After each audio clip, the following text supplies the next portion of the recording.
Real talk, did y'all know gourds were fruit? Well, I'm about to turn this fruit into a banjo. Check it. This is definitely not how you're supposed to cut a round object on a bandsaw, but you know.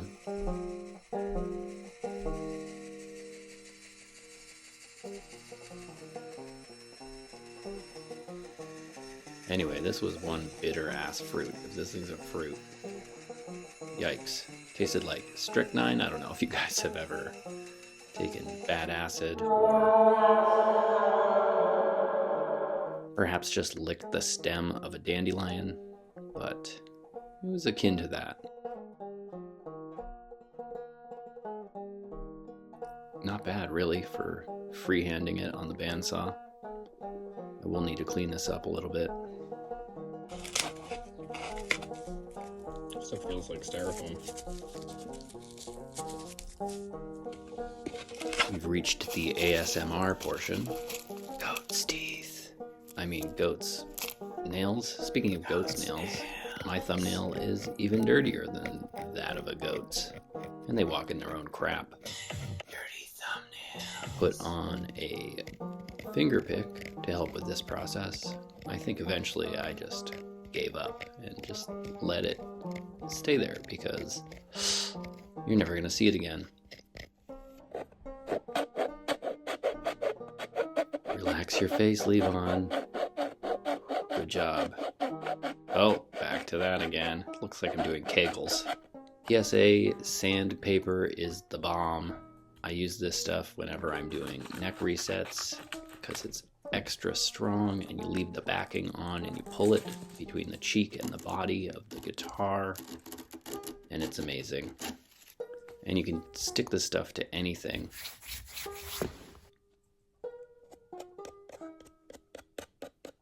Anyway, like I said, you can stick it to anything, and then you have whatever you stuck it to, shape of a sanding block. I put that on everything. It's worth buying.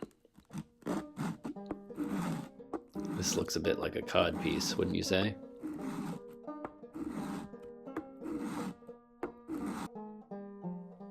Now you can see there's one low spot, and the instinct is to push harder on the spot where it hasn't sanded yet, but conversely, you actually want to sand everything but that spot all the way down to meet it. Here's a piece of koa I chose. This was kind of in my scrap pile because it had some dry rot and it was very skinny, too skinny for a banjo neck, but the restrictions made me come up with this design, which I'm pretty happy with. I have these Kluson or Kluson style mandolin tuners that I think will work nicely here. I marked out the 5th fret, the 12th fret, and the bridge.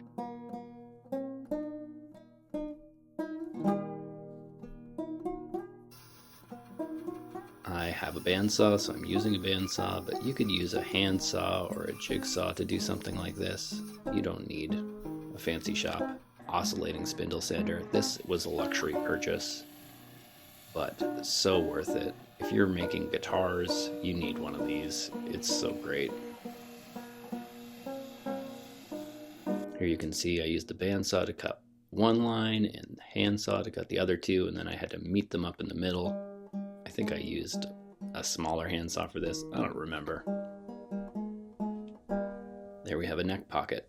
This is not how most people make gourd banjos, but I saw what I had in front of me and I made what made sense to me out of that. Here you can see some more of that PSA sandpaper stuck to a domino. Stick it to anything!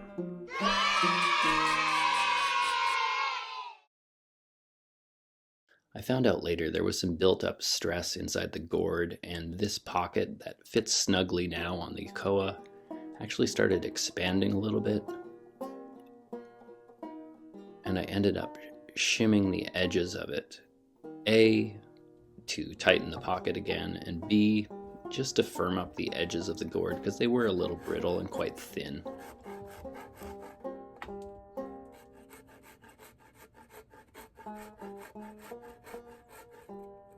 Hey ladies.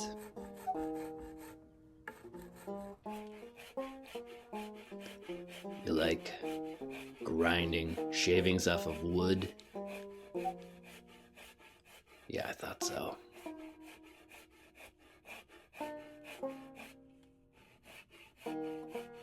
There are ways to take shortcuts in a process like this. You can route a round over into it or what have you, but this didn't really take that long. Koa is not that hard of a wood.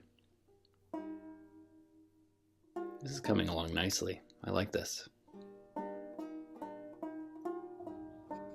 little detail work with one of these hook knives. Looks pretty dull, but you know, you get there eventually. Speaking of dull, look at this chisel. It's actually sharpened to a nice sheen, but it's not loving the end grain here.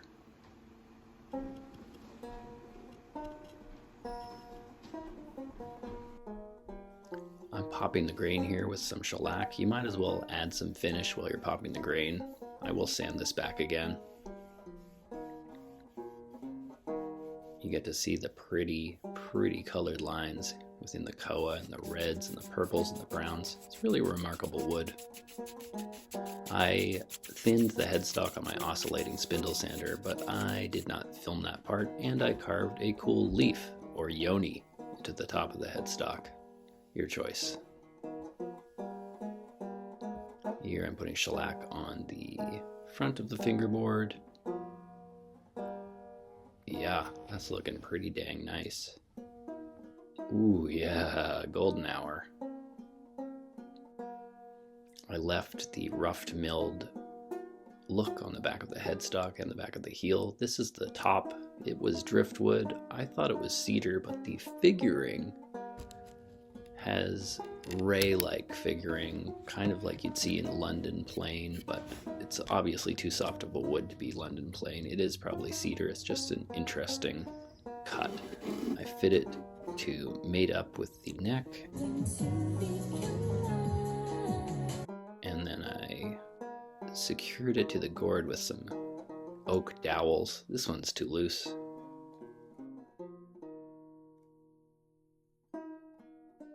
That one will do, so I'll cut another piece off of that and shove it in both holes. That's what she said! Now this is an industry secret.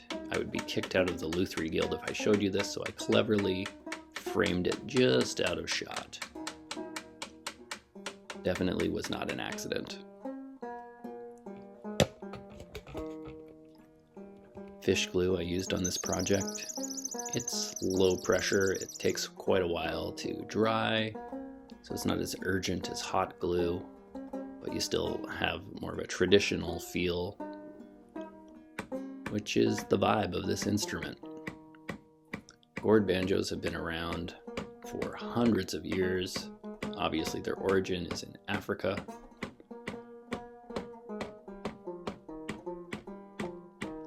There are reports as far back as the 1600s of people describing them. I'm sure they existed long before that. I added another oak dowel to hold the neck into the top of the gourd, and here you can see the shims I used. They will be covered up by the soundboard primarily. I made a little Golden Gate bridge of a brace to put on the underside of the soundboard, and I inlaid it into the gourd. This means that I can locate it onto the soundboard by placing the soundboard temporarily in its final location.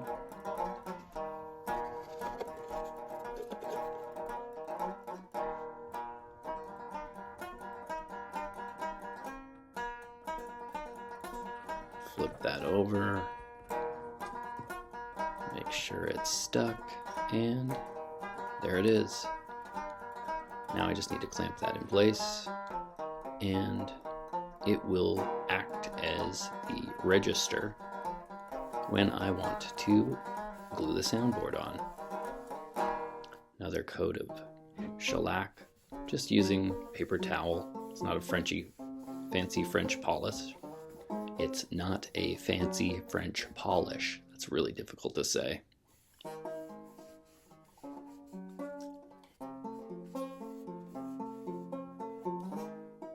So here I am spreading fish glue yet again on the tail block, the neck block, and around the rim.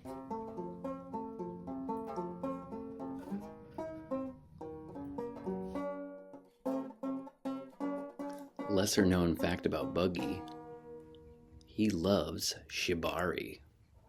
Yeah, the art of tying people up in knots in a sexual fashion. Speaking of which... Oh yeah, how'd you get so round, girl?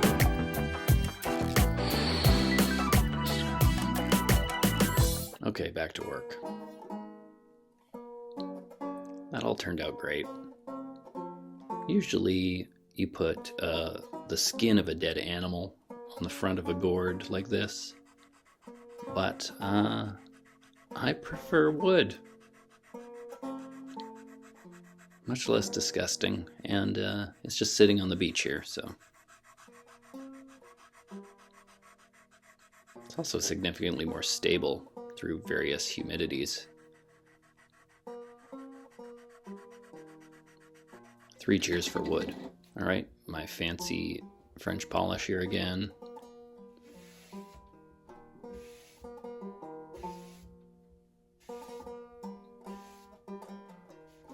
It's nice to work on a project with sort of a laissez-faire attitude. Doesn't take that long. This entire project took me a few sessions over the period of 3 days, which was a great investment of time. Getting an excellent instrument in 3 days is, oh, spoiler, it's going to turn out excellent. Excellent.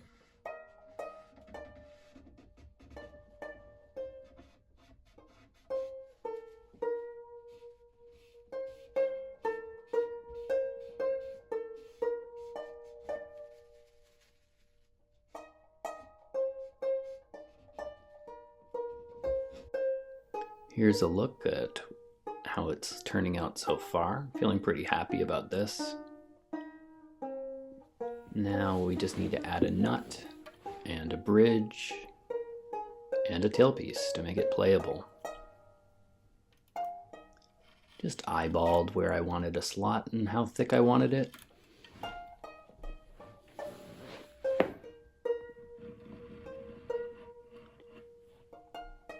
Then I got it down to depth with my fretting saw. It's got a nice narrow kerf.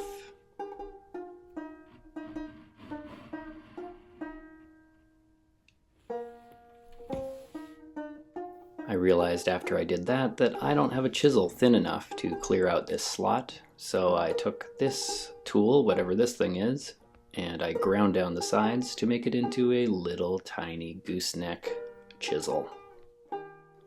It's not sharp, it's not good, but it worked.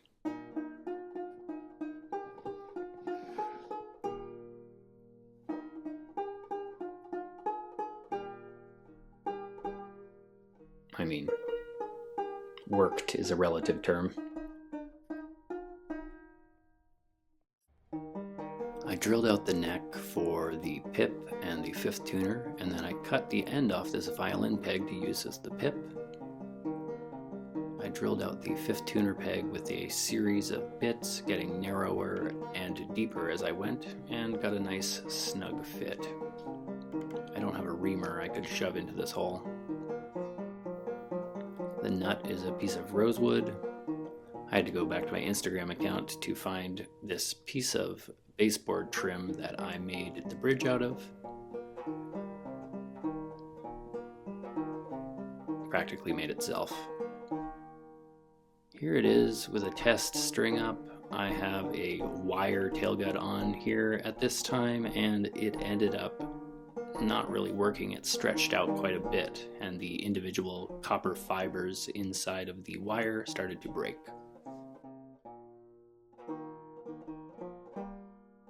So for the second attempt, I tried to go for something a little more traditional. I found an old gut string in my violin case, and I quadrupled it over and tied it in a knot. Seems to work. Let's hear what it sounds like.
Well, crap.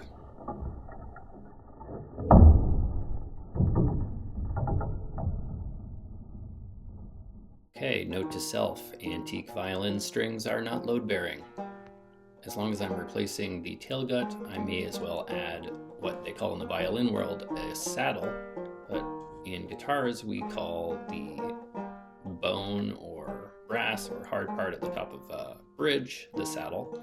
So I guess we'll have to call this the baby saddle, and maybe we can call the bridge one the daddy saddle.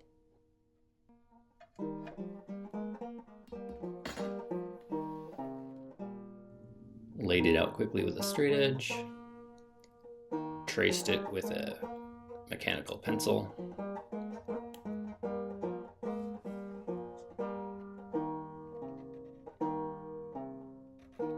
and then I gently chiseled that out.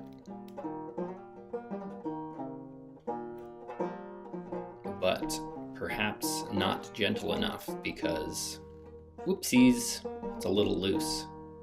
There's an easy solution to this though. I'm gonna bind it. You guys ever try to make a house of cards? It's really annoying. Anyway, I just used butt joints. They're simple, easy. I actually ended up triple binding it.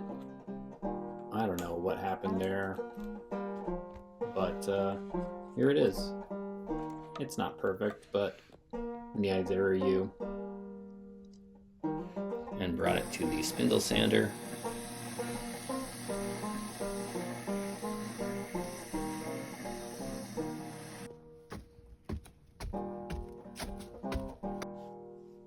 That top sounds nice and taut, but musical. Okay, I've already learned this lesson. You saw at the beginning of the video I used a hole saw to do this, but here I'm foolishly using a Forstner bit. And it was going well. But then I stopped and whoops, it got a little out of hand.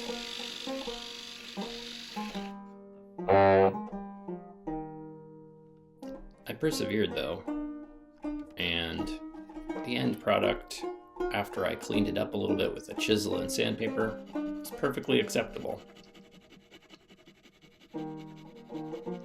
You always have to be willing to pivot or you're going to have a lot of waste.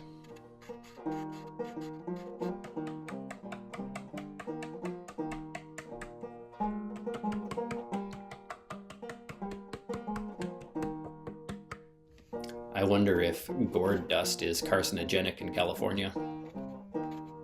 I colored the sound hole with a Tombow marker. This one's water-based, but alcohol-based is more recommended for luthiers. I used a traditional paracord tailgut. You can find these on the African savanna.